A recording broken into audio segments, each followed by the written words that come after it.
Hi guys, welcome to the HackShack, and today is Maker Advent Calendar Day 8. Alright, so this is day 8. You're going to show us what we've got to work with today. Let's open that up and see what's inside. Whoa! Alright, so we've got a resistor, some jumper wires here, and then this is a temperature sensor that's actually waterproof too. So maybe we'll get some code to mess with that. Before we move on, I'd like to take a moment to thank today's sponsor, PCBWay. Ho ho ho! PCBWay is having a huge Christmas sale and you don't want to miss it. Here's what you can get: free prototypes for Christmas themed designs, discounts of up to 50% on PCBs and assembly, and much more. This sale is only valid until December 31st, 2023, so don't wait. Head over to PCBWay now and start saving on your next project. Check the description for details. Thanks, PCBWay. First thing I think we're going to do is I'm going to go ahead and just take this out of here. Cool.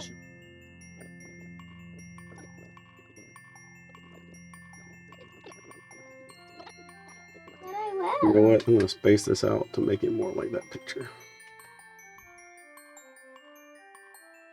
Alright, so just like the drawing says here, we're going to go and connect the left leg is going to go to ground. Let's see here.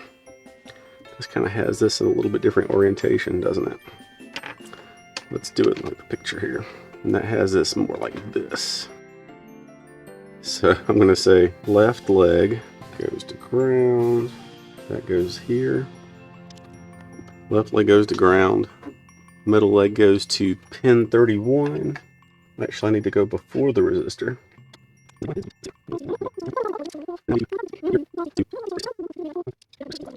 Alright, let's see. Then we got that connected up. Let's get this over here. Alright, so this is the code we're going to try first on here. This is going to show you here at the top two different looking import things here than usual. One here is called one wire, and that's support for the protocol that needs to be used to talk to this temperature sensor. And this other one, this DS18X20, that is specific to this type of temperature sensor. So that's what these two are. You can see we're setting up the pin and telling it what kind of sensor this is, and how to talk to it, and what pin it's on. So then it also scans here because each sensor has a unique ROM code. And basically, yeah. And you can see how the loop's set up. If you had multiple sensors, it could find each one. But we just have one here as it says there. So let's see what that does. We're gonna hit go here, so it'll run. So that's our first entry there, 24 degrees, you see that? I'm gonna grab this and hold it in my hand here for a minute. And let's see, after it polls again, that should start rising up. Yeah, 26.25, so we're up 2¼ degrees Celsius. And even higher now, 28. Let's see, let it go one more time. 29. So I'm going to let go again, and now we should see it start cooling back off again. So that shows that that's kind of working as it's supposed to be. Hopefully it starts coming back down. Yes, now it's coming back down slowly. So that's working as it should be there. So then we will look at our next piece of code here, see what that's supposed to do. Okay, here's our next example piece of code here. This one is basically, we're getting our LEDs back into the mix here. So you can see the sensor stuff is the same. I'm going to tell you, like, these colors are probably not what I've got here. It'll basically be low, medium, and high. If you look here, basically what it's going to do is if it's less than or equal to 18 degrees Celsius, it's going to turn this red one on, or I'm assuming it's going to be the highest one. And if it's higher than 18 and lower than 22, it's in between those, do this amber, or the middle one. If it's greater than or equal to 22, put the green one on. Let's see if this works. Okay, so currently it's 24, so that's probably in its higher reading there. So that's turning the green on. Right, yeah, so that's, I'll show you here on the camera, on the down-facing camera. You can see. So this is the, I guess, the high, medium, and low. I'm not worried about the colors, but I'm just showing you from low, normal, probably in this case, room temperature, or comfortable temperature, and this is supposed to be on the high side. But it seems kind of, I don't know if these things have to calibrate. It feels pretty comfortable to me in this room right now. I've even got like a sweatshirt on, so that's interesting. Now let's see, I wonder what I have to do to get it to go into like the normal mode there. That's interesting that it's maybe these lights are doing it. So if I can put it in the shadow of my hand here for a minute and see if it gets cooler. I'll put it under the desk. Is the air a little cooler down there? Let's see. stick it up under the desk here. Let's see if that middle light will come on. I gotta get it. I don't think it's gonna be under 22. You know what? I'm gonna change this code here to make this 24, and we'll repush it. I think I can make it less than 24, potentially. Let's see, I'm gonna say 25. See if we can make the medium one come on, and then I'll push this to it. So I've adjusted this. This is probably not great, but that's what I'm gonna just do for a second here. See if we can make this middle light come on. Okay, so now the middle light's on, and I'll show you. I wasn't showing you the code then. Let me flip back over. So you can see I've made the middle reading to be, you know, between 18 and 25. Just so I can show you that that middle light's on, and I've got this one. It's greater than or equal to 25 here. So that is why the middle light is on now. So now I'm going to grab a hold of the sensor and see if we can make it warm up to 25. And now the red light should come on. See there? Now or the highest light, whatever color that is. So that's the highlight, right? I've let go of it now. Let's see if the medium comes back on in a minute here. It might take it a minute to cool off. I've just dipped this in alcohol, and I'm going to see if as it evaporates off, if that'll draw that temperature down. It did. Look, see the medium light's on now. I've got some ice water now. Surely we can go below, or go to 18 with that. Let's try it and see. There we go. Now you can see our lowest light came on. So we'll pull it back out. We'll see how long it'll take to go to medium. Whoops. Oh yeah, that went down to, what, 9, I believe. Look at that. I'm going to switch over so you can see that before it goes back up. You can see that's at 9, 10. Now it's rising back up to 11. Let's see how long it takes it to get up to the middle. I'll switch back here in a second. That's 12. Could switch back here in just a minute when we think it's getting close to making the middle light turn on. Then let's see if we switch over to the bench again. That's 15.5, 17, 18. Should switch to the middle light on the next pole, I think. So watch our light here. It should switch over. Alright. I'm just going to hold this and hopefully we'll see it go from... Alright, now we're in the middle light. You see that? We're at 18, 25. Now hopefully we'll go on up past that. And then you'll see the high one on again. So we're at 22 now. So it should light up the high in just a second.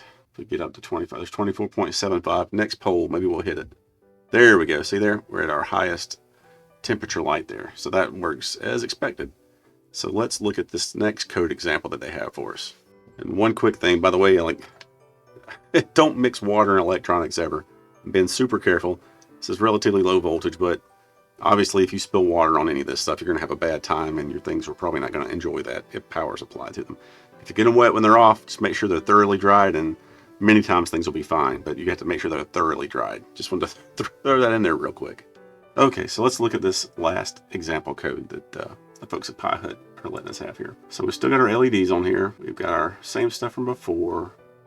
But look, now we're incorporating some buzzer related code, right? So that's just like we have it already hooked up, so that should still be there. Now look what we're going to do here. We're going to define an alarm, and we're setting the volume, and then we're going to probably do this high-low thing 5 times, kind of like the same alarm from the cookie alarm that we did in the previous video. But let's see, what's it going to do? What's going to trigger it? Let's look down here. So this is going to be a while true here. And we've got the for loop for the ROMs. It's just going to find the 1 again. So it's going to convert to centigrade. Interesting. Does that mean by default it's Fahrenheit? I want to try that in a minute and just see. Anyway, so we're going to print the reading. If it's less than 18, we're going to hear the alarm. So let's push this code to the device and get it on here. We should see. All right, so we got the temperature there. So I'm gonna put this in the water, and as soon as I do that, I bet it won't take another pole cycle or so. We should hear an alarm. So let's check and see. So I'm putting that sensor in the water. Let's see. There we go, you see that? And it blinks all 3 when it does that. Now, yeah, so every time it polls, if it's in that state, it alarms. Let's see if it does it again. Yep, so that's doing what it's supposed to. Now let's take it out, and we'll see how long it takes it to get out of that state. Yeah, it's pretty cold. It's 5 degrees right now. Let's look and I'll show you here. Start raising up. So it's 7. I'm going to go ahead and touch it, see if I can warm it up with my fingers. You can still hear that going. It's at 10 now. See if I can get it above 18. There we go. So now we're back in the good zone, and it's stopped. So that's doing what it's supposed to do.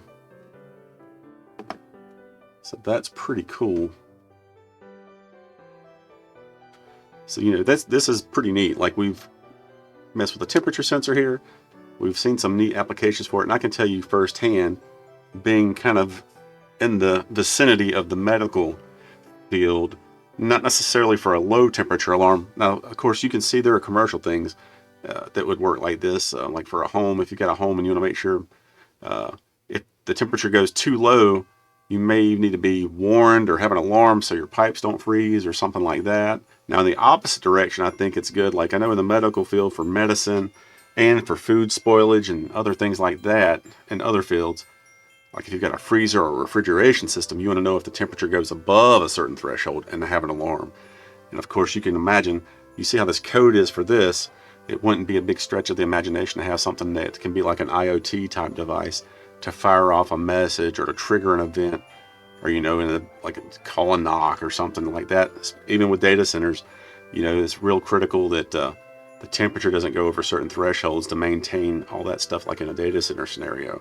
So that's pretty cool. I hope you can see how that would be handy. And just for, this is also the high-low is how like your thermostat works. If you've got like a central air or an air conditioner or a heater like that, if it goes below your setting on the thermostat, it'll kick on the heat. In the summertime, if it goes above your setting on the thermostat, it'll kick on the AC. So lots of real-world applications for this kind of thing, and it's really cool that they're letting us get a basic idea of how that works in the code form with a sensor. Well, it looks like we're at the end of this fun project, and today was Project A, and on December 17th will be Project 9. Right. So make sure to come check us out on December 17th, and we'll be doing the next one, box number 9. Take care. Bye-bye.